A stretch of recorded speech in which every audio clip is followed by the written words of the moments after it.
Saya nak bekerja dalam syarikat Malaysia, saya orang Malaysia, yang menemuduga saya pun orang Malaysia. Tapi ditanya soalan dalam bahasa Inggeris. Apa tujuannya? Kenapa tiada satu soalan pun ditanya dalam bahasa Melayu?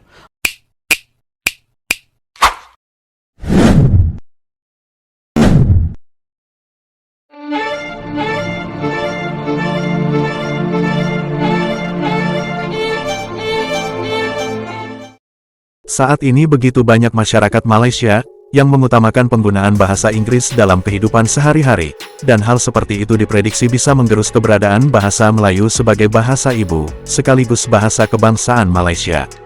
Bahasa Melayu di Malaysia bisa punah jika masyarakat tidak lagi menghormati bahasanya sendiri. Bahasa Melayu Malaysia terancam lenyap jika masyarakat Malaysia tidak lagi menghormati bahasa kebangsaannya. Ataupun mereka para warga Malaysia tidak lagi menganggap bahasanya sebagai bahasa yang bisa menyatukan masyarakat, karena merasa malu, atau tidak mau peduli dengan penggunaan bahasa Melayu yang baik dan benar.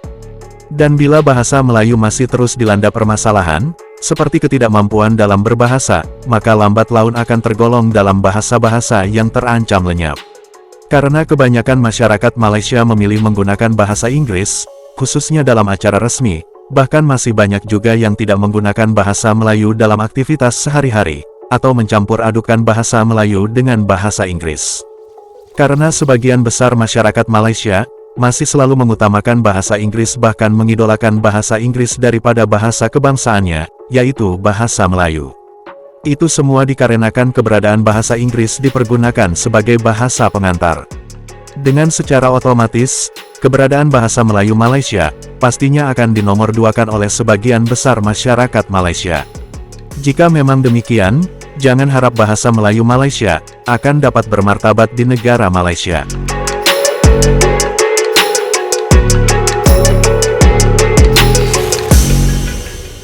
Bahasa Melayu sebagai bahasa kedua ASEAN hanyalah mimpi atau bolehkah ia menjadi kenyataan? Cadangan untuk menjadikan bahasa Melayu sebagai bahasa kedua ASEAN menuai pelbagai cabaran. Antaranya bila mana Menteri Pendidikan Indonesia menolak cadangan tersebut. Dan yang lebih penting, adakah kita rakyat Malaysia sudah bersedia? Dalam perbualan Forum Bahasa Melayu di Persada Dunia semalam, seperti dipetik daripada saluran YouTube Edwin TV KPM, Profesor Madya Dr. Ramalingam Rajamanikam memberi jawapan supaya impian itu menjadi kenyataan.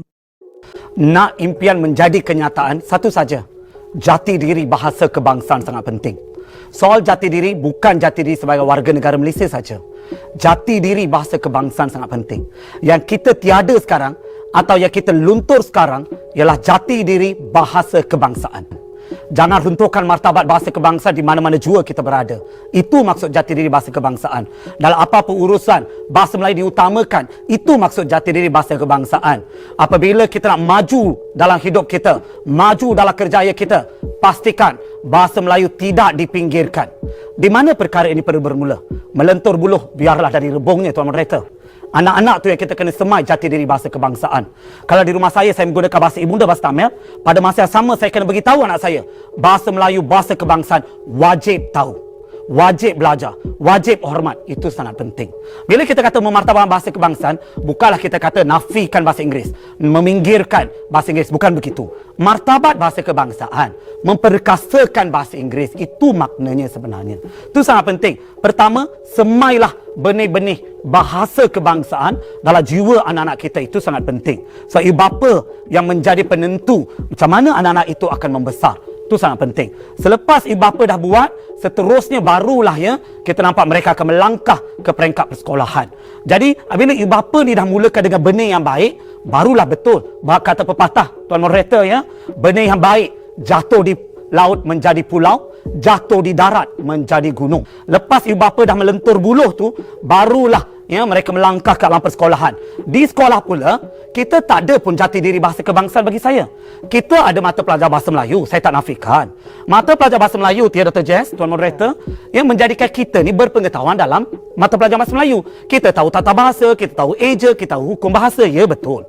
Tetapi, adakah mata pelajaran bahasa Melayu ini ya menerapkan jati diri bahasa kebangsaan, meningkatkan citra kita dalam bahasa kebangsaan? Itu persoalannya. Jadi kita perlu ada program-program, aktiviti-aktiviti yang menyemarakkan jati diri bahasa kebangsaan. Saya nampak banyak Dewan Bahasa dan Pustaka buat. Tetapi kita sendiri kena ada inisiatif tersebut. Sekolah sendiri kena ada inisiatif tersebut. Belakang parang, kalau diasah, nescaya tajam. Orang tak pandai macam mana pun, berilah pada guru. Guru boleh jadikannya orang yang pandai. Dan seterusnya barulah kita melangkah ke industri. Industri pun, bila kita mohon kerja, berapa banyak industri yang tak membuat temuduga ini dalam bahasa Melayu. Temuduga dijalankan dalam bahasa Inggeris. Mana peraturan? Di situ yang pentingnya peraturan. Saya nak bekerja dalam syarikat Malaysia, saya orang Malaysia, yang menemuduga saya pun orang Malaysia. Tapi ditanya soalan dalam bahasa Inggeris. Apa tujuannya? Kenapa tiada satu soalan pun ditanya dalam bahasa Melayu? Mungkin tujuan mereka, kami syarikat antarabangsa. Ya, betul. Tapi bukannya pelanggan kita 100%nya orang antarabangsa. Pelanggan kita juga orangnya orang Malaysia. Ada syarikat Malaysia. Maka kenapa tidak ditanya dalam dua bahasa, Tuan Moderator? Itu, ada kalanya kita kata timbul persoalan sedemikian. Seterusnya, apabila kita berkomunikasi, kita dalam kalangan ahli akademik pun Dr. Jess, jarang saya lihat kita berkomunikasi dalam bahasa Melayu. Kita tidak berkomunikasi dalam bahasa kebangsaan. Kita lebih selesa untuk berkomunikasi dalam bahasa Inggeris. Seolah-olah apabila kita bercakap bahasa Inggeris, kita ni dianggap seolah-olah yang lebih tinggi martabat, lebih tinggi status. Kena ingat, status, martabat, darjat kita tidak ditentukan oleh bahasa yang kita tuturkan. Ditentukan oleh jati diri kita sebenarnya. Bahasa melambangkan identiti bangsa.